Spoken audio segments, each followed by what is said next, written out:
on a créé les conditions de telle sorte que le peuple congolais soit le peuple le plus bête de la planète.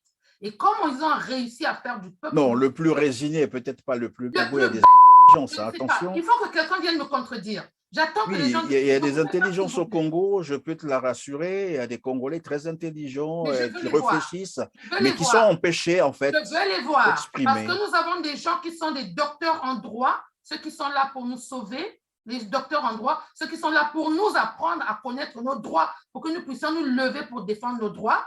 Eux, là, sont les premiers qui nous enfoncent dans le noir. Où est l'intelligence? Où est l'intelligence? Nous avons des enseignants qui sont là pour nous instruire et nous éduquer pour que nous puissions être des grands. Ceux-là sont ceux qui nous disent, je couche avec toi, je te donne des notes. Où est l'intelligence? Je veux que quelqu'un vienne me contredire ici. Où est l'intelligence? Nous avons des militaires et des policiers qui sont là pour défendre, pour assurer la liberté et la sécurité des populations. Ce sont ceux-là qui matraquent les peuples et qui les tuent. Où est l'intelligence? Nous avons des gens qui disent qu'ils sont députés. Donc, ils sont là pour légiférer en faveur du peuple. Ce sont les mêmes qui sont en train de piétiner les droits des peuples. Où est l'intelligence?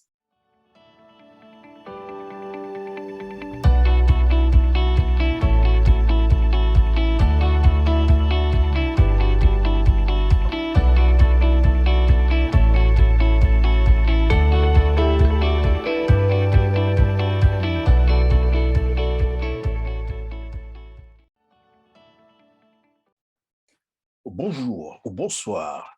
Mesdames, Mesdemoiselles et Messieurs, fidèles téléspectateurs, très heureux de vous retrouver dans Droit de Savoir et surtout, merci d'avoir encore choisi votre canal d'information Téler TV. Avec moi sur ce plateau, Madame Marie-Louise Abia, enseignante, écrivaine et productrice des séries TV. Au centre de notre entretien, la précarité de la vie au Congo-Brazzaville. Que vaut désormais la vie humaine au Congo-Brazzaville? C'est de cela que nous allons parler sur ce plateau. Bonjour, Madame Marie-Louise Abia, et merci d'être avec nous sur ce plateau. Bonjour, Christian Perrin, et surtout merci de m'y avoir donné l'opportunité.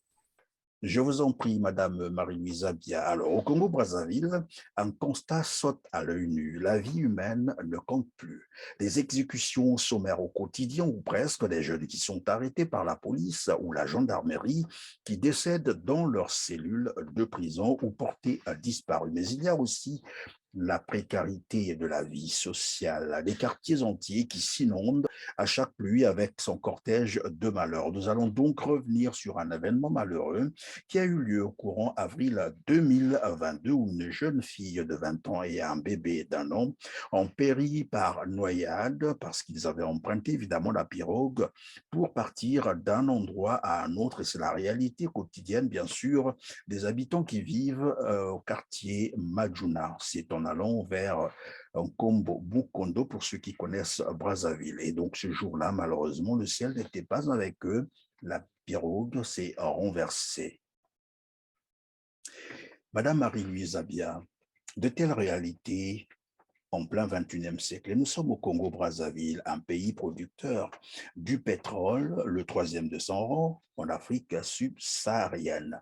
Il faut dire également que le Brazzaville a bénéficié de 3 programmes successifs de municipalisation accélérés à coût de milliers de milliards. Mais voilà qu'aujourd'hui, on vit encore, nous sommes en 2022, on peut encore observer de telles réalités dans un quartier en plein centre de Brazzaville. Comment expliquer cela? Ben, écoutez, merci, surtout donc je vous dis encore merci de m'avoir donné l'opportunité de m'exprimer ici en ce qui concerne le Congo, notre pays. C'est le quotidien de de ce quartier. On parle du quartier Madjuna. Donc, les gens qui connaissent ce quartier savent de quoi nous parlons. Il y a un lac ou une rivière qui s'appelle Madjuna. Et donc, de part et d'autre de Madjuna, qui sépare les deux quartiers, enfin, qui sépare le quartier en deux, et de part et d'autre, il y a des habitations. Donc, d'un côté, il y a les habitations, de l'autre, il y a des activités commerciales et tout le reste de la vie. Et donc, les gens, pour partir de leurs habitations à ce qu'ils appellent le goudron, donc là où ils vont prendre le bus et tout ça pour aller, ou le taxi pour vaquer à leurs occupations, ils sont malheureusement contraints, forcés, obligés de traverser la rivière Madjuna. Et la traversée de la rivière Madjuna ne se fait pas à pied, mais ça se fait par, je n'appellerai pas ça pirogue, parce que c'est insulter le mot pirogue. On a pris des planches, on a mis ensemble, donc je pense que on verra les images, donc c'est des planches comme ça qu'on a mises ensemble et on a mis une autre planche à l'intérieur, les gens s'asseyent et c'est ça en fait, c'est cette espèce de barque avec laquelle les gens traversent cette rivière dangereuse pour aller des habitations à leur lieu de travail. S'ils ne font pas ça, ils vont passer dans la brousse, mais on parle de Brazzaville, hein. Ils vont passer dans la brousse, on va aussi voir les images, ils vont passer dans la brousse pour aller des dizaines de mètres, si ce n'est des kilomètres, de l'autre côté, traverser toute une forêt pour aller de l'autre côté où les jeunes gens qui sont désœuvrés ont trouvé l'idée de prendre une planche ou je ne sais pas quoi, mettre un endroit où la rivière est un peu moins large.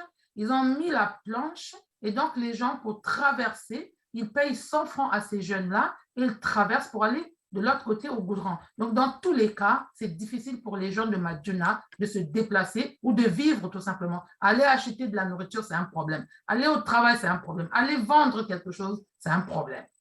Et donc, nous sommes ici à Brazzaville, dans un quartier populaire de Brazzaville, en plein 21e siècle, dans des conditions indicibles, innommables.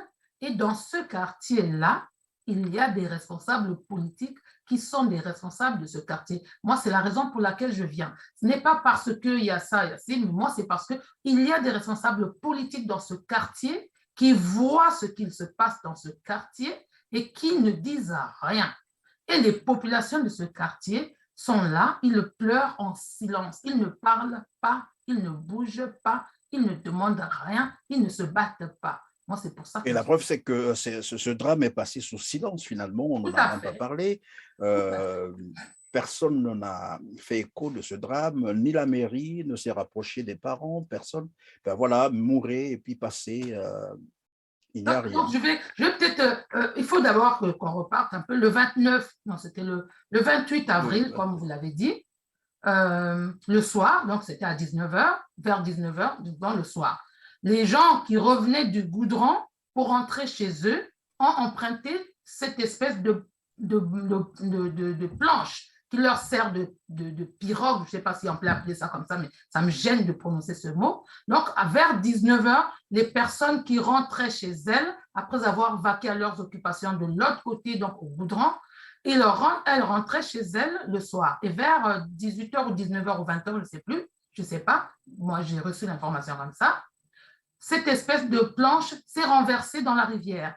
Et en se renversant dans la rivière, il y en a qui pouvaient nager ou qui ont pu être sauvés et d'autres n'ont pas pu. Il y a une jeune dame de 20 ans et un bébé de 1 an qui ont péri dans cet accident. Et le malheur pour tout ça, comme vous venez de le dire, c'est que ça s'est passé donc à Madjuna, la rivière de Madjuna, en allant vers Congo, mais je ne suis pas sûre que cette information ait été connue même par les gens de Talangaï qui sont les voisins.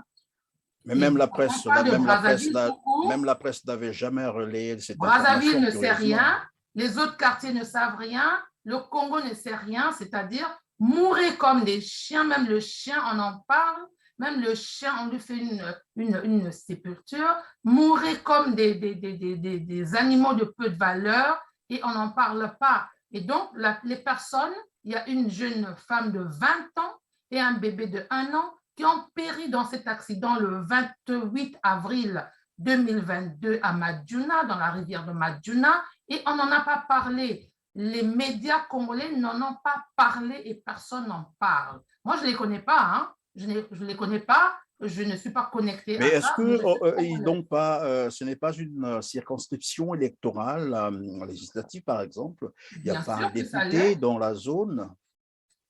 Bien sûr que ça l'est. C'est même la raison pour laquelle je suis outrée. Parce que dans cette zone, il y a quelqu'un, c'est une circonscription électorale, donc il y a quelqu'un qui est supposé être député. de cette zone. Donc, le député de cette zone que l'on appelle, que les gens appellent, comme on aime bien le dire, honorable, d'accord? Je ne sais pas qui c'est. J'ai demandé un peu à tout le monde, à des personnes que je connais, mais c'est qui le député de cette zone? On me dit, je chercherai. Personne n'est revenu vers moi pour dire qui était le député de cette zone. Il y a bien un député dans cette zone. Donc, l'honorable de cette zone est bien fier de se dire honorable, mais je ne suis pas sûre que cet honorable se sent honoré d'aller dans cette zone, d'aller à Madjuna, de traverser Madjuna.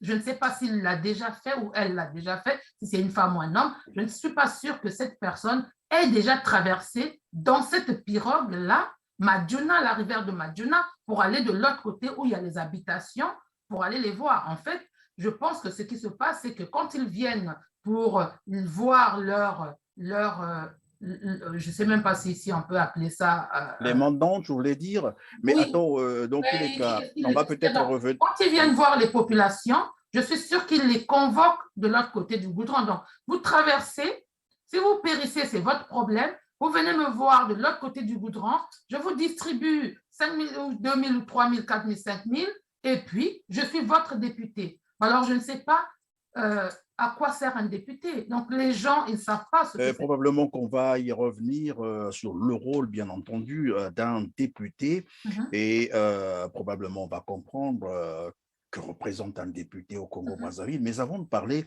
du député, il y a aussi le maire qui est à côté. En fait, ça relève beaucoup plus de la mairie. C'est vrai que le député est là pour légiférer, pour servir de courroie de transmission entre la population et l'Assemblée, comme qui dirait. Mais il y a le maire, ça c'est le travail du maire d'abord. Mais le maire, il y a le maire. Mais si le maire, lui, il n'exécute pas, s'il n'y a pas de loi à exécuter, le maire n'exécute aucune loi. Le maire, c'est un administrateur qui exécute des lois qui ont été édictées et promulguées par les députés à l'Assemblée.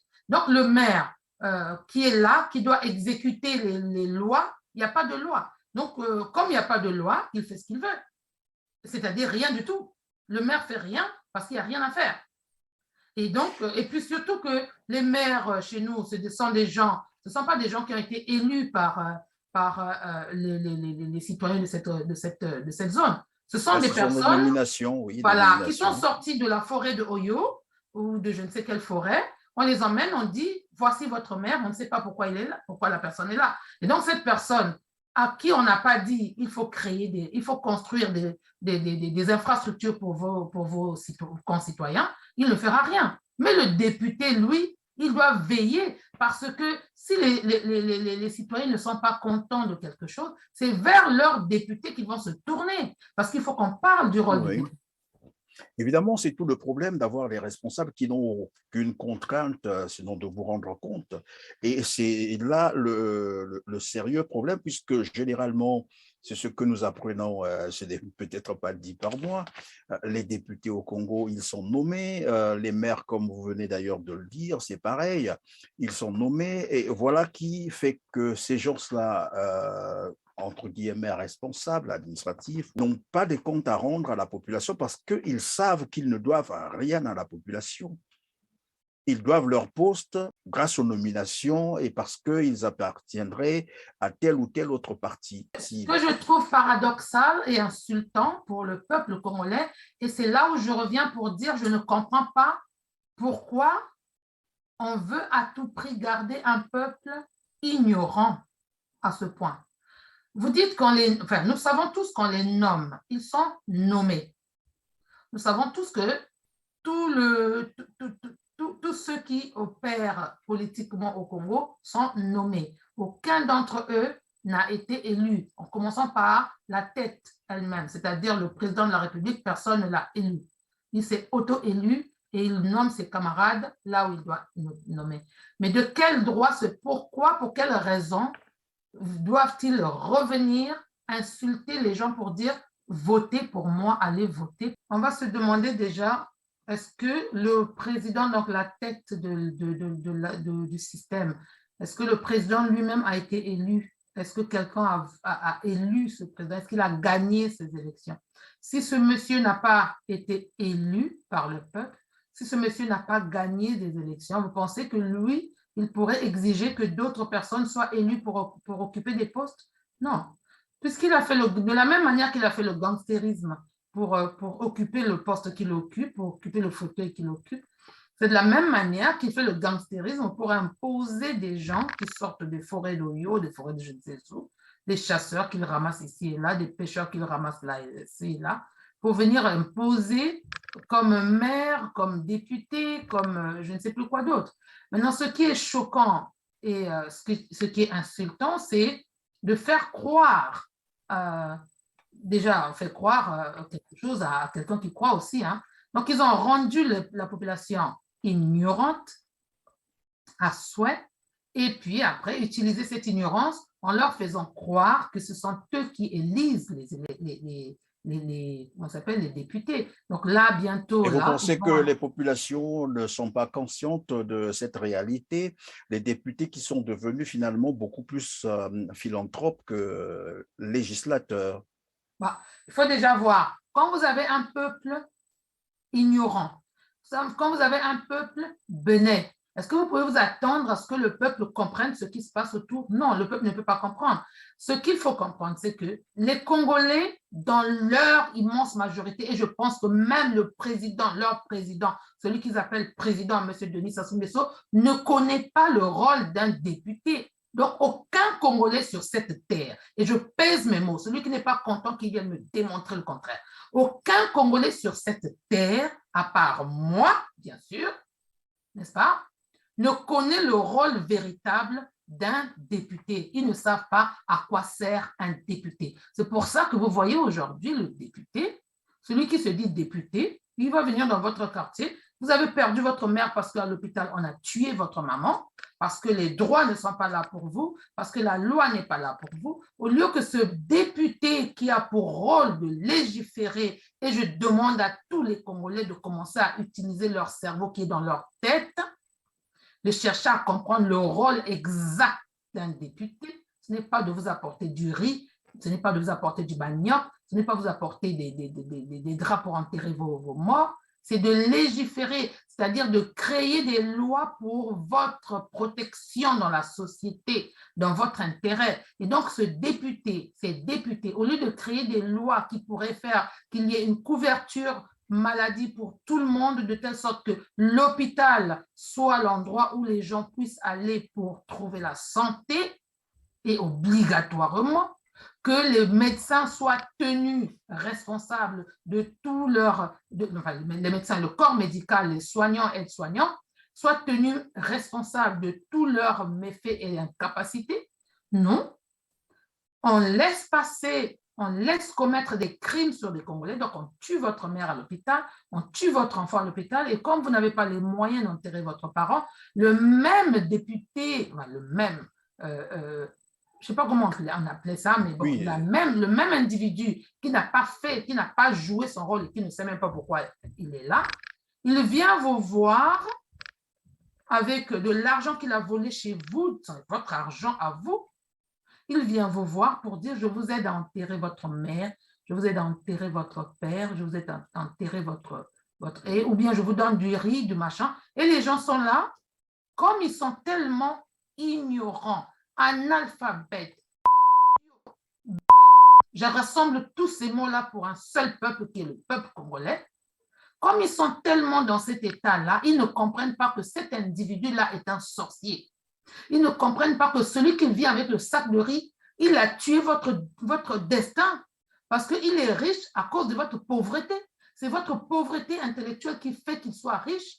Mais est-ce que réellement on peut parler de pauvreté intellectuelle ou de l'ignorance de la part des populations, ou c'est le système qui est bâti comme ça? Non, mais le système est bâti comme ça pour les rendre ignorants, intellectuellement morts. Et donc, cette mort intellectuelle est ce qui fait qu'eux, ils soient forts, ils soient puissants. Et donc, ils jouent sur ça. Le peuple, la population ne cherche même pas à comprendre. Aucun Congolais ne cherche à comprendre mais qu'est-ce qui nous arrive. Aucun Congolais ne regarde ce qui se passe dans les autres pays qui avancent. Les Congolais ne regardent que vers les pays qui n'avancent pas. Là où on montre les fesses, c'est là où le Congolais va. Là où on montre l'homme qui bat sa femme, c'est là où le Congolais va. Mais le Congolais ne va pas là où les jeunes se lèvent pour dire le rôle d'un député, c'est de légiférer et qu'ils aillent chercher le dictionnaire pour chercher c'est quoi le mot légiférer. Et une fois qu'ils ont vu ça, on n'a pas vu que dans légiférer, il y a apporte à manger. Dans légiférer, il y a paye pour les funérailles. Dans légiférer, il y a ça. Un député qui vient vous voir pour vous dire, je vous apporte du riz. Pour un peuple éveillé, et j'ai vu ça au Ghana, un peuple éveillé, tu ne viens pas les insulter, tu apportes du riz, tu apportes de je ne sais pas quoi. Eux, ils ont été polis, ils ont ramassé tous les sacs de riz, ils ont mis dans le véhicule, ils ont remis dans le véhicule de ce monsieur qui a voulu venir les insulter et ils l'ont pourchassé. Le monsieur n'est jamais plus revenu.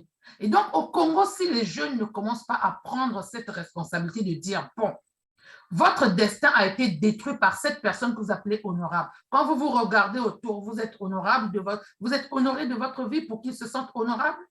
Et vous l'appelez honorable, vous n'avez pas honte. Chaque Congolais qui appelle un crétin de député honorable, ce Congolais-là est le responsable de son propre malheur. Parce que les responsables finaux des malheurs des Congolais, ce sont les hommes politiques, y compris les députés qu'ils appellent honorables.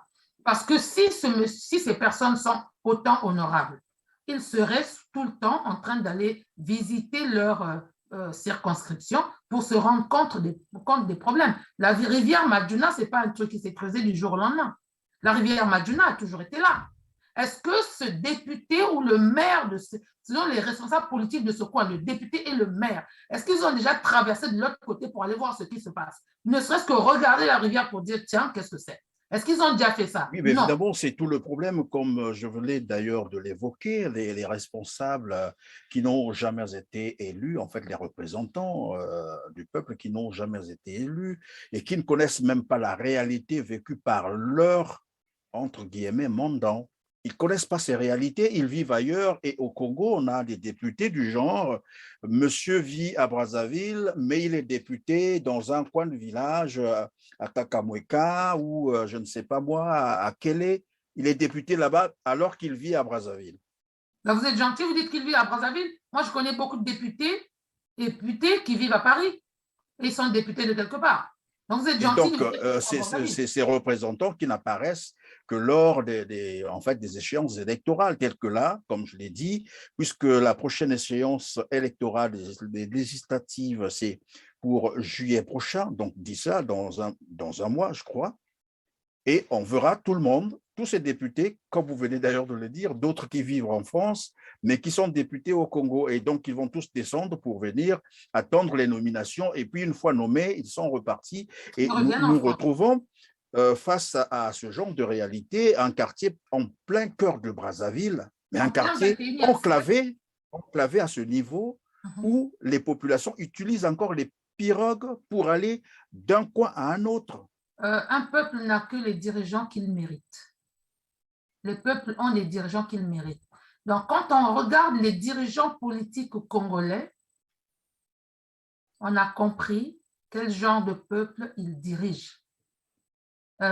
Nous, à l'école... Évidemment, vous avez raison, ça me rappelle la phrase, j'ai lu ça hier, je crois, quelqu'un m'a envoyé un message comme ça, il me disait, si vous voulez connaître une population, il faut connaître son prince. Et si vous voulez connaître le prince, il faut connaître la population. Tout à fait. Donc, ça veut dire que le peuple est à l'image de son prince, de son président, et que le président également est à l'image de son peuple. C'est ce qui se passe aujourd'hui au Congo-Brazzaville. Mais dans des circonstances pareilles, que devrait faire la population congolaise en réalité? Parce que quelque part, on nous dit que c'est une population résignée, qui a peur pour avoir vécu trop de traumatisme. C'est un peuple qui a vécu beaucoup de conflits. Et aujourd'hui, tout le monde est résigné, tout le monde a peur. Que devrait faire ce peuple? Alors, déjà pour commencer, la peur est l'arme de ceux qui veulent vous dominer. Hein. C'est l'arme qu'ils utilisent, hein, vous faire peur. Mais peur de quoi? De mourir? Ils ont peur de mourir, ils sont déjà morts. Au Congo, les gens sont déjà morts. Quand vous vous levez le matin, quand les Congolais se lèvent le matin et qu'ils regardent autour d'eux, ils voient le soleil se lever, ils voient le soleil faire sa course et se coucher. Et puis, eux, ils sont toujours au même endroit. Ils n'ont rien fait, ils n'ont rien à faire et ils n'auront rien à faire. Ils n'ont rien à manger. Ils sentent qu'il y a une vie là-dedans. De quoi ont-ils peur? De mourir? De toute façon, ils vont mourir dans de cette façon-là, regardant le soleil se passer et vous attendez le lendemain matin, vous faites pareil. Ils vont mourir de toute façon. Nous allons tous mourir. De quoi avons-nous peur? La peur, c'est la lâcheté. Je veux dire que le peuple congolais est dans une lâcheté incroyable. Il ne faut pas dire que Sassou Nguesso, il n'est pas le plus grand dictateur au monde. Il y a eu plus grand que lui et les gens les ont renversés. Il y a eu des Pinochet, il y a eu plus grand dictateur, plus féroce dictateur que Sassou Nguesso. Les gens les ont renversés.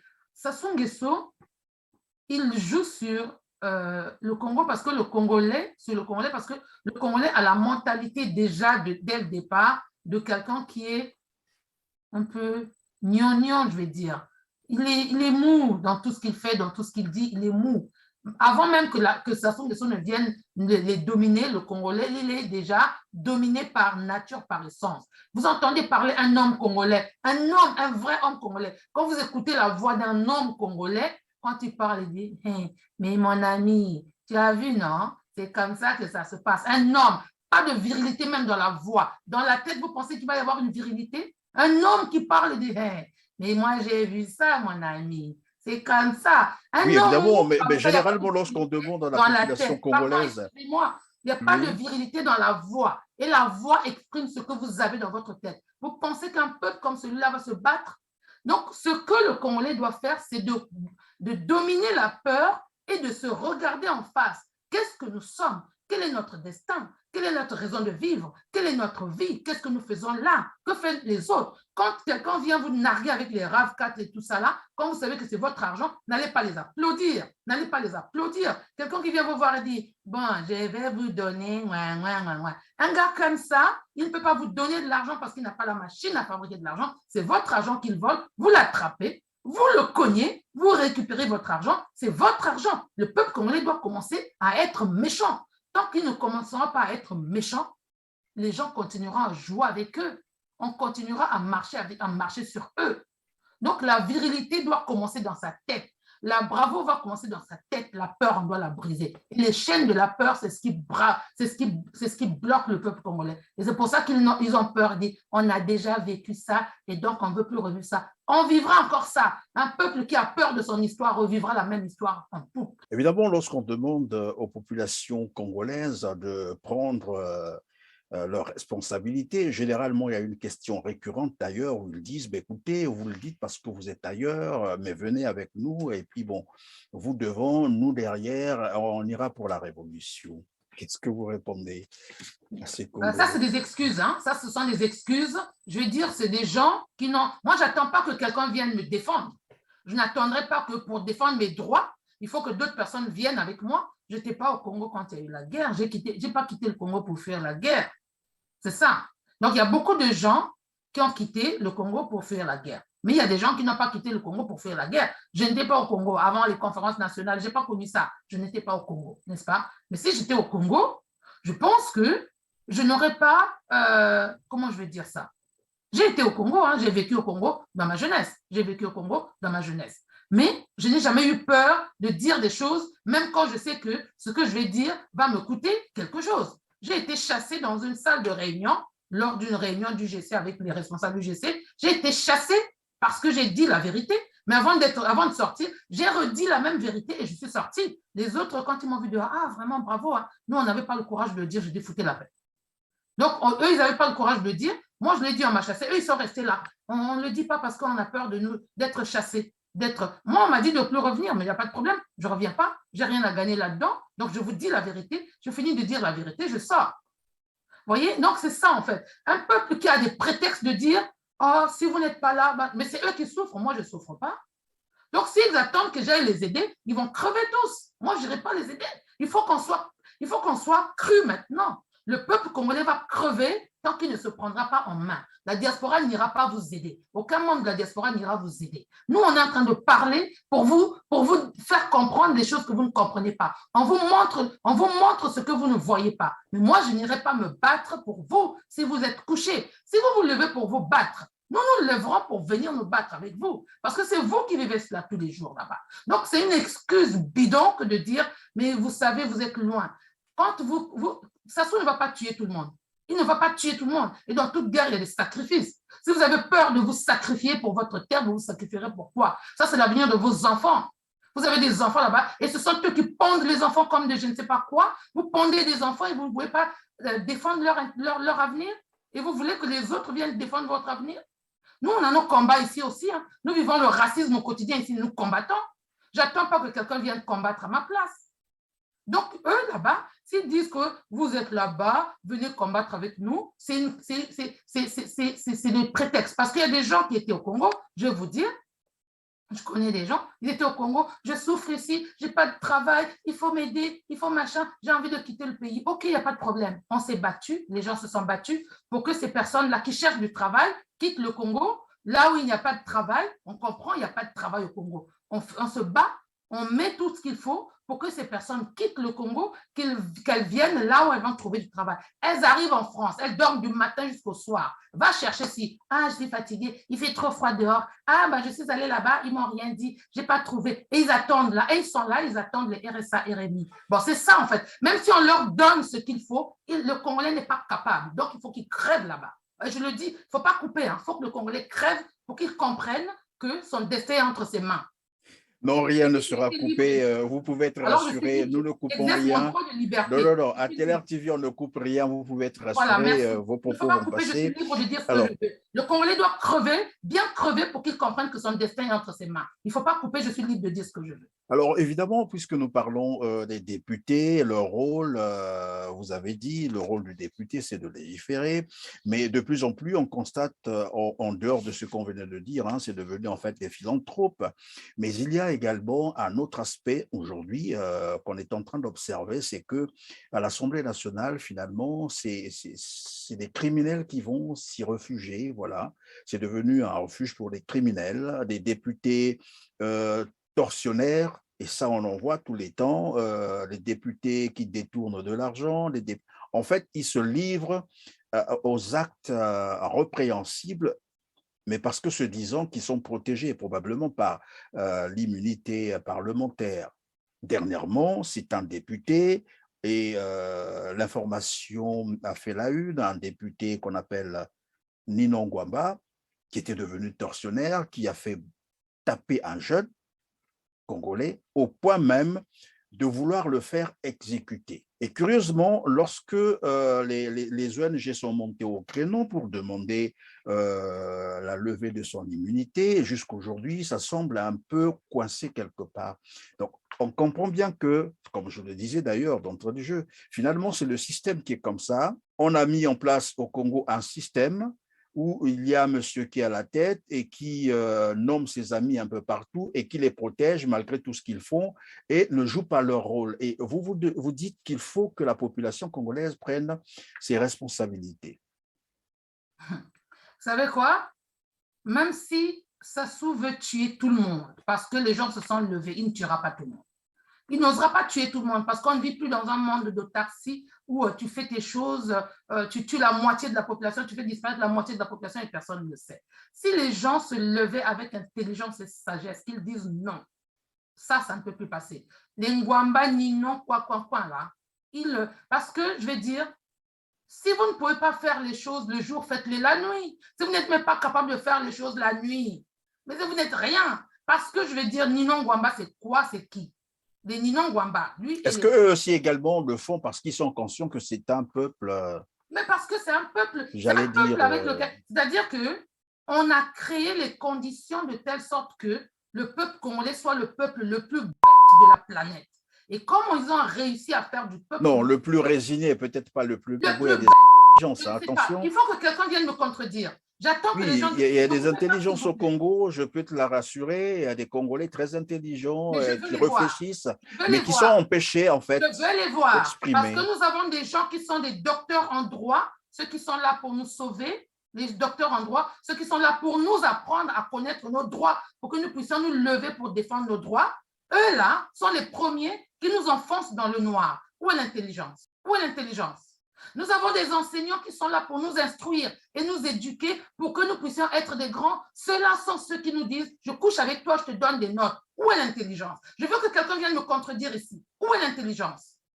Nous avons des militaires et des policiers qui sont là pour défendre, pour assurer la liberté et la sécurité des populations. Ce sont ceux-là qui matraquent les peuples et qui les tuent. Où est l'intelligence? Nous avons des gens qui disent qu'ils sont députés, donc ils sont là pour légiférer en faveur du peuple. Ce sont les mêmes qui sont en train de piétiner les droits des peuples. Où est l'intelligence? Moi, je ne sais pas. Donc, j'ai dit qu'ils ont réussi à rendre le peuple congolais le peuple le plus bête, et je pèse mes mots et j'en suis responsable. Je prends la responsabilité de mes mots. J'ai dit au départ que j'étais libre. Le peuple le plus bête au monde, que ceux qui ne sont pas bêtes viennent me prouver qu'ils ne sont pas bêtes. Parce que je veux voir les docteurs en droit congolais sont où pour défendre les droits des Congolais? Ils sont où? Quand vous allez voir un avocat, vous êtes pauvre, vous êtes malheureux, quelqu'un vous a fait du mal, vous allez voir l'avocat, il vous demande de l'argent. C'est-à-dire qu'il est là, il ne peut même pas faire un acte civique, il n'y a pas. Le Congolais n'est pas civique. Où est l'intelligence? Parce que l'intelligence serait que les avocats congolais, ils se mettent ensemble, ils disent, bon, on a appris ça, ça, ça et ça en droit. Nous sommes en train de voir ça, ça, ça et ça. Ça ne veut pas tuer tous les avocats congolais. Les juges congolais, vous avez appris le droit. Ils se mettent ensemble, disent, bon, nous jugeons ça, mais est-ce que nous sommes dans le droit? Ils se mettent tous ensemble, tous ceux qui ont fait droit au Congo, les juges comme des avocats, ils se mettent ensemble et disent, bon, ce que nous faisons, est-ce que c'est bien? Ils se regardent et disent, on doit changer les choses. Sassou ne va pas les tuer. Pourquoi ils ne le font pas? Parce que quand vous rencontrez un juge, il va vous parler. Hey, bonjour, madame, vous allez bien. Écoutez la voix d'un juge, la voix d'un mou. Il n'y a pas de vie, il n'y a rien. Vous avez l'avocat. Monsieur l'avocat, j'ai été victime de ceci. Mais il faut payer, hein, vous savez que c'est de l'argent. Ça, c'est la voix d'un Congolais. Écoutez, à partir d'aujourd'hui, faites l'expérience, écoutez parler un homme congolais. Vous allez entendre la voix, vous allez dire, mon Dieu, c'est comme ça qu'il parle. Vous avez un mari à la maison, il vous dit, ma chérie, tu sais que... Il parle, même une femme ne parle pas comme ça. Et vous voulez, l'intelligence, c'est où? Elle est où?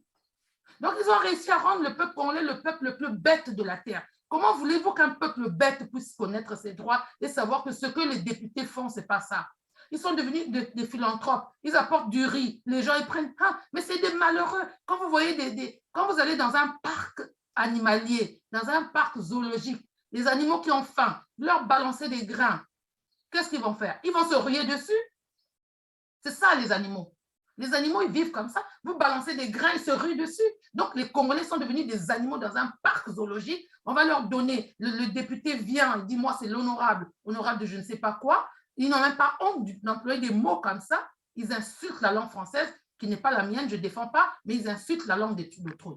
Donc, ils viennent jeter des grains et les pauvres animaux qu'on a encagés là, ils courent, ils ramassent des grains et ils mangent et puis ils disent, ah quand, ah ça c'est lui, c'est notre sauveur. Mais c'est lui qui vous a encagé et c'est lui votre sauveur. Et vous voulez quoi?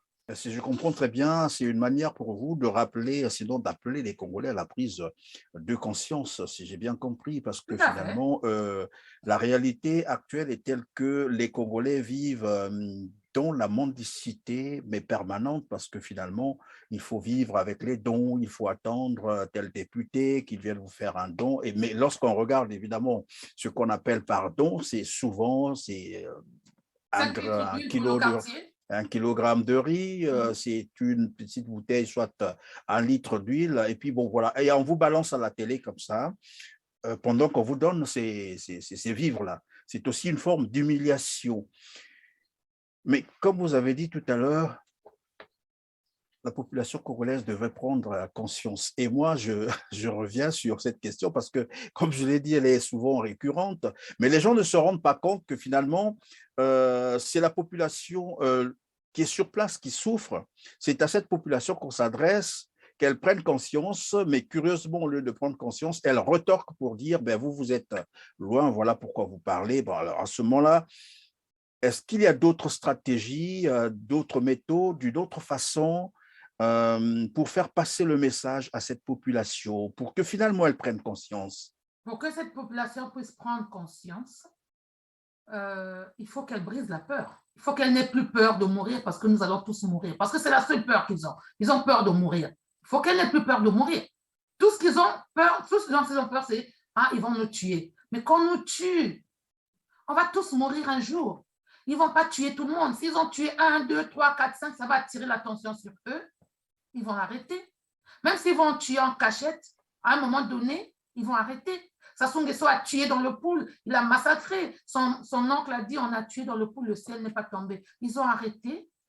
Mais ils tuent parce que les gens collaborent avec eux. Ils tuent parce que nous collaborons avec eux. Nous ouvrons la porte pour qu'ils viennent nous tuer. Et c'est comme ça qu'on a peur. Donc, il faut briser la peur. Il n'y a pas d'autre conseil. Je ne peux pas donner un autre conseil. Le jour où le Congolais n'a plus peur, vous savez pourquoi on a peur des Arabes en France? Parce que l'Arabe a transcendé la peur de la mort. Les Français ont peur de l'Arabe.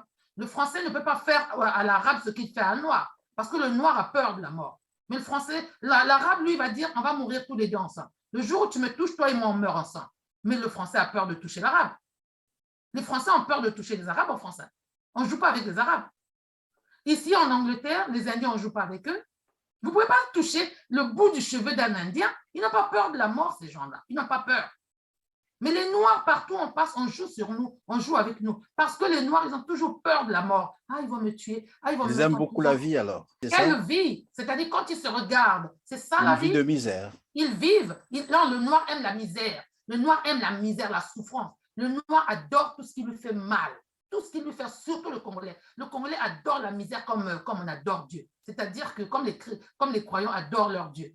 Franchement, un Congolais adore la misère. Moi, je vous ai dit qu'on a fait venir quelqu'un à Paris qui disait « Oui, moi ici, il n'y a pas de travail, je cherche partout, je ne trouve pas, je me bats ici vraiment, machin. » Il nous a donné l'impression qu'il se battait.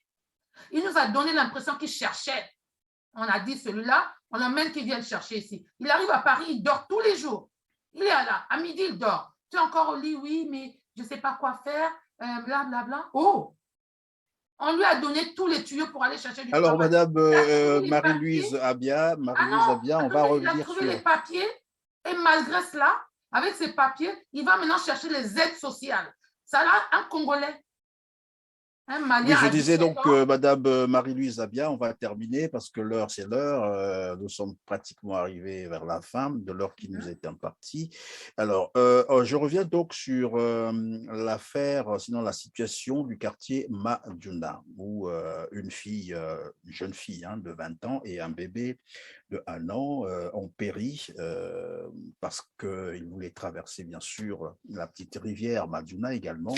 Nous avons dit tout à l'heure, et vous l'avez rappelé, c'est un quartier enclavé, très enclavé, malgré que nous soyons là au plein cœur de Brazzaville. Mais dans de telles situations, normalement, quand il y a une telle catastrophe, en réalité, les parents devraient poursuivre la mairie, je crois. Est-ce que les parents savent déjà ce que c'est que poursuivre?